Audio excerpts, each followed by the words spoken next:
The automated voice echoed through the ballroom, cold and final. Biometric verification successful. True love match confirmed. Door unlocked. I watched Nicole's fingers intertwine with Simon's. I watched the steel door slide open, revealing a corridor bathed in soft amber light. I watched her lead him through, her head bent toward his, whispering reassurances I couldn't hear. 7 years, 0.7 years of secret meetings, whispered confessions, shared dreams, 0.7 years of loving a woman who had never once told me she loved me back. And now, a machine had confirmed what I had always feared. I wasn't her true love. She paused at the threshold, glancing back at me. Her face was pale, her eyes wide with something that might have been guilt, might have been pity. I would never know which. Wait for me, Liam, she said, her voice strained and hurried. I'll find a way to get you out. Just stay here, okay? I promise I'll come back for you. The door slammed shut, sealing me in with the last remaining stragglers, the ones who had failed the system's test, the ones whose love had been deemed insufficient. I stood there, my hand still extended, reaching for a woman who had already walked away. Hashtag chapter 1, the night everything changed. Objective commentary, the observer's voice. My name is Professor Helena Vance. I am a behavioral psychologist, and I was one of the architects of the Balance Protocol, the system that had trapped 300 people in that building. I designed the algorithms that measured biometrics, heart rates, pupil dilation, and microexpressions to determine the authenticity of human connection. I had believed in the system. I had believed that it could strip away pretense and reveal the truth beneath. I had believed that love, real love, would always be recognized. I was wrong. Because I watched the feed from the ballroom, and I saw Nicole Winter choose Simon Hart over Liam Sterling. I saw the data, the algorithms, the cold, mathematical logic that declared Simon her true love. And I knew it was a lie. I knew because I had studied the participants for weeks before the event and I had analyzed their histories, their patterns, their connections. I knew that Nicole and Liam had been together for 7 years. I knew that Simon was an old friend, a confidant, a protector. But I also knew something else. Something the system didn't account for. Something no algorithm could measure. Simon was dying. Stage 4 pancreatic cancer. He had 6 months, maybe less. Nicole had promised his dying mother on her deathbed that she would take care of him. That she would make sure he didn't die alone. And she had kept that promise, even at the cost of the man who truly loved her. I watched her lead Simon through the door, and I knew she was making the biggest mistake of her life. But there was nothing I could do. The system was absolute. It had made its choice. Or so I thought. Hashtag chapter 2, the 7-year secret. I had been in love with Nicole Winter since the moment I saw her. I was 17, and she was 16, and she had just transferred to our school. She was brilliant, fierce, and utterly untouchable. She had walls around her heart so high and so thick that no one had ever managed to climb them. Except me. I had spent years breaking through those walls, brick by brick, until I finally reached the soft, vulnerable center she kept hidden from the world. We started dating in secret, because that was what she needed. Her family was complicated. Her father was powerful and controlling, and her mother was absent. She couldn't afford to be seen with a nobody like me. And I was a nobody. I had no money, no connections, no future. I was the son of a mechanic and a waitress, and I had clawed my way into college on a scholarship and pure determination. I had nothing to offer her except my love. That had been enough, once. I had believed it would always be enough. But the system had other ideas. I sat in the corner of the ballroom, watching the last of the couples leave. A young woman was crying in the arms of her best friend, who had just confessed his love for her. A middle-aged man was staring at his ex-wife, who had chosen to stay with him even though the system had declared them incompatible. They were all finding their way, finding their truth. And I was alone.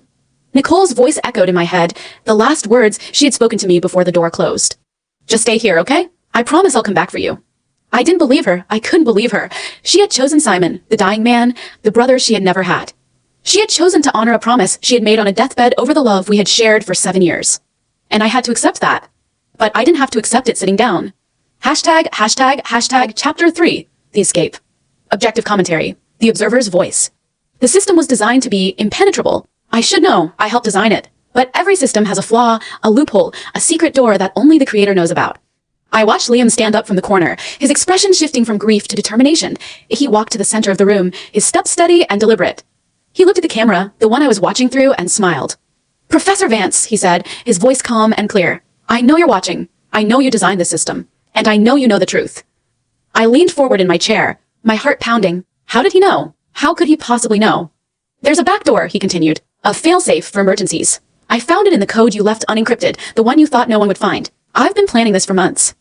I felt the blood drain from my face. He had found the back door. The one I had hidden, the one I had never told anyone about. The one that could override the entire system.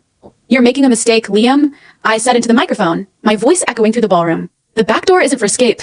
It's for reset. It will erase everything, every record, every connection, every memory. You'll lose everything.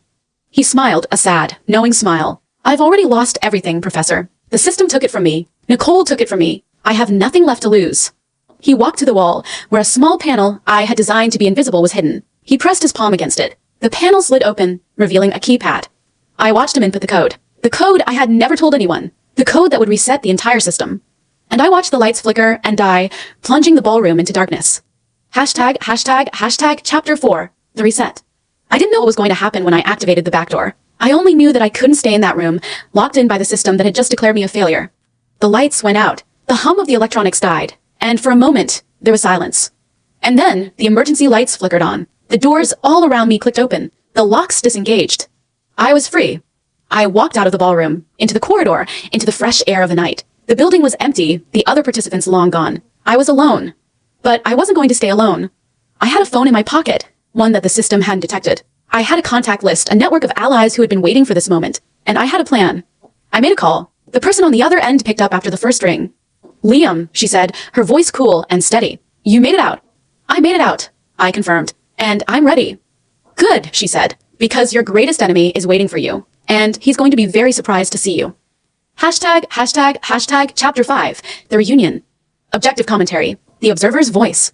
I watched the feed from the second camera. The one I had hidden in the lobby. I saw Liam walk through the front door, his head held high, his expression unreadable, and I saw the woman waiting for him. It was Eleanor Vance, the woman who had been his rival for years, the woman who had tried to destroy him professionally at every turn. She was beautiful, powerful, and utterly ruthless. She was the CEO of the company that had been trying to buy out his family's business. And she was holding his hand. I stared at the screen, my mind reeling. How had this happened? How had the two of them, sworn enemies, ended up here? The answer came when I saw the look on Eleanor's face. It wasn't triumph or satisfaction. It was relief. It was joy. It was love. "Liam," she said, her voice soft and genuine. "You made it." "I made it," he said, "and I'm done running." He took her hand, intertwining his fingers with hers. It was the gesture the system had required, the one I had designed, the one that was supposed to signify true love. And I realized in that moment that the system had been wrong. It had been wrong about everything. It had declared Nicole and Simon the true love match, but Nicole had never loved Simon that way. It had declared Liam a failure, but he had found love in the last place he expected. And it had missed the most obvious connection of all. #### Chapter 6. The Truth. Objective commentary. The Observer's Voice. Eleanor Vance was not the villain she had seemed. She had been working against Liam's family for years, yes, but not out of malice. She had been trying to protect him. His family was corrupt, involved in illegal dealings that had ruined countless lives. Eleanor had been trying to expose them, to bring them down from the inside. And she had fallen in love with him along the way. She had told me the truth during our last meeting, just before the system was activated. She had begged me to change the algorithm, to make sure Liam would be safe. She had threatened me, bargained with me, pleaded with me. And I had refused. I had believed in the system too much. Now, I was watching the two of them walk away together, their hands clasped, their futures intertwined. And I realized that I had been the fool all along. The truth hit me like a wave, cold and clarifying. Eleanor had been my enemy for years. She had made my life miserable, sabotaged my deals, stolen my clients. I had hated her with a passion that consumed me. But she had also been the only person who had seen me, really seen me. She had seen my pain, my desperation, my loneliness, and she had offered me a way out. I had been too proud to accept it. I had been too angry to understand. But now I understood everything. "You knew," I said, my voice barely a whisper. "You knew what was going to happen tonight. You knew Nicole would choose Simon." Eleanor nodded. "I knew. I've been tracking her for months. I knew about the promise she made to Simon's mother. I knew she would sacrifice you to keep it. And you still came here. You still waited for me." She smiled, a sad, tender smile. "I would have waited forever, Liam. I've been waiting my whole life for someone like you." #### Epilogue. The door that opened for me. It has been a year since the night of the lock-in. A year since Nicole walked through that door with Simon. A year since I found my way out. A year since Eleanor took my hand and led me into a future I had never imagined. Nicole and Simon are gone. They moved to a small town on the coast, where Simon is receiving experimental treatment. I don't know if he's going to survive. I don't know if Nicole will ever forgive herself for what she did. I don't care. I have moved on. Eleanor and I are partners now, in business and in life. We have built something together, something strong and true. We have learned to trust each other, to support each other, to love each other. And we have proved that the system was wrong. Love cannot be measured by algorithms or biometrics. IT cannot be reduced to data points and percentages. Love is messy, complicated, and irrational. It is the one thing that defies all logic. I think about that night sometimes, about the door that wouldn't open for me. I think about the woman who walked away and the woman who was waiting. And I realized that I wasn't trapped in that room, that I was freed. Freed from a love that was never real, freed from a woman who could never give me what I needed, freed to find my way to the person who had been waiting for me all along. Final objective commentary. The Observer's Voice. Liam Sterling's story is a reminder that the truth is always stronger than ALIE'd. IT is a reminder that love cannot be measured or quantified. It is a reminder that sometimes the person you think is your greatest enemy is actually your greatest ally. I have watched his journey from heartbreak to redemption, from despair to hope. I have seen him transform from a man who is broken to a man who is whole. And I have learned that the most powerful weapon in the world is not money, not power, not influence, but IT is the courage to trust your heart. Liam Sterling is a force of nature. He is unbreakable. He is unstoppable. And his story is one that will inspire generations to come.